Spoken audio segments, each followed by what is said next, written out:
And you're going to fail, and you're going to fail, and you're going to fail, and you're going to fail, and then you're going to win. And that's life. Life without those challenges, it's existence. Don't just exist, go live. Eventually, inaction will cost you, but your default setting should be, I'm going to do something. Just get up, move towards that challenge, and go attack it. Go do something that's hard. Struggle sucks, depends on how you frame it. If you want freedom in your life, you have to have discipline. Move towards that challenge, whatever that challenge is. And you may be successful, and you may not be successful, but you will be better. And the next challenge, you're going to be more prepared for, because we're going to have wins, we're going to have losses, we're going to have successes, we're going to have failures. We're going to have good nights, we're going to have bad nights. We're going to have good relationships, we're going to have bad relationships. We're going to have good ideas and bad ideas. We're going to make money, we're going to lose money. All these things are going to happen. And if you oscillate emotionally up and down drastically, it's going to be problematic. Embrace those emotions, but don't let those emotions embrace you. Keep pushing through things that suck. This is a very difficult thing to do because it hurts. I'm going to go forward. I'm not going to quit, so I'm going to go forward.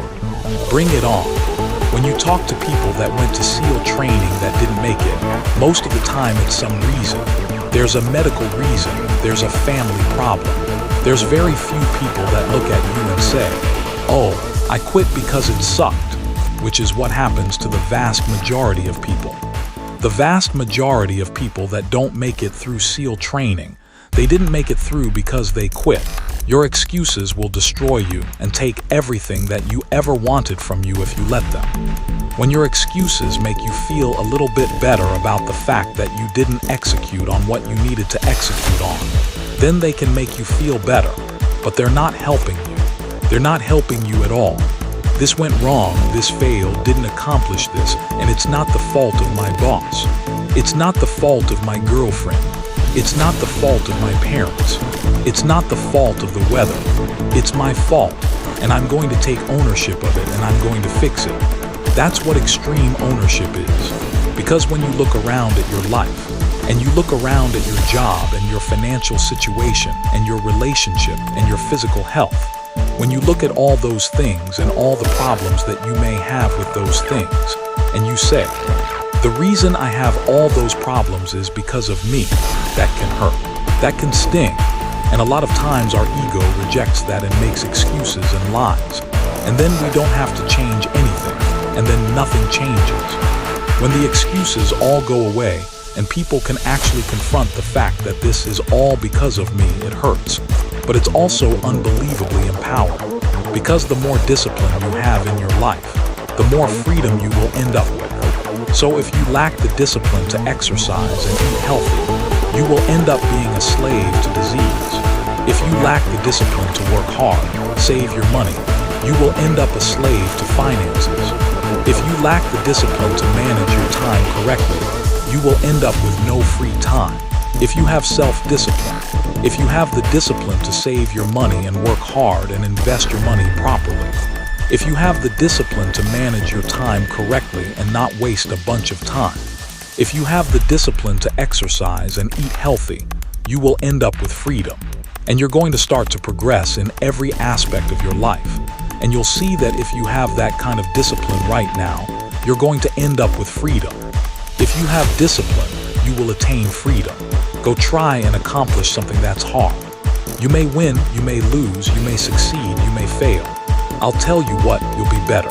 And if you don't have that kind of discipline, and you don't work hard, and you don't exercise, and you don't apply yourself, you're going to end up shackled. So if you're in the woods and you don't know where to go, start walking. You got to start walking because the perspective is not going to change. You have to start moving forward, but standing there lost and not doing anything is just waiting to die, waiting to starve to death. Don't let that happen. I think it's really important because, as men, we don't. We get conflicting messages about emotion and how to express it and what that looks like. And there's a lot of men struggling right now. Every human faces challenges, and you don't know what they've been through. Suppressing them isn't going to help. and nor is letting them run your life. Because you're sad now. You're going to make a bunch of bad decisions because you're sad. No, it doesn't work like that. Doesn't work like that. You're sad, okay. You get emotional sometimes. Okay, got it. Now get control of your emotions and carry on with your life. And sometimes you're going to get hit with those waves, and that's okay. Oh, I'm having an emotional moment right now. There's something wrong with me. No, there's nothing wrong with you. There's nothing wrong with you.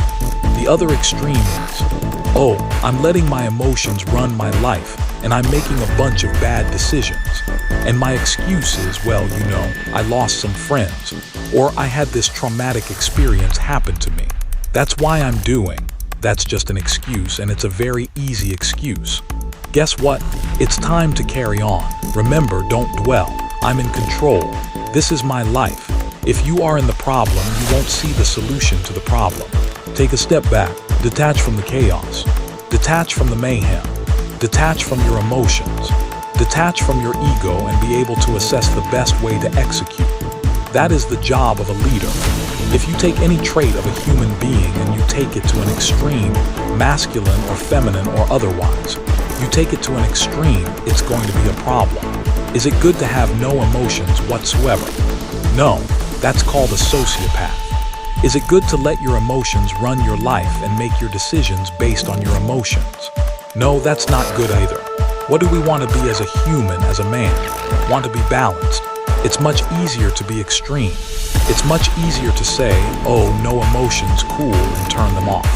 That's easier. Or total emotion mayhem. That's easier. It's harder to find balance. It's harder to find balance in business. It's harder to find balance in life. It's hard to find balance, but you have to be balanced because what I want is for the team to win. So be balanced. You're going to be okay.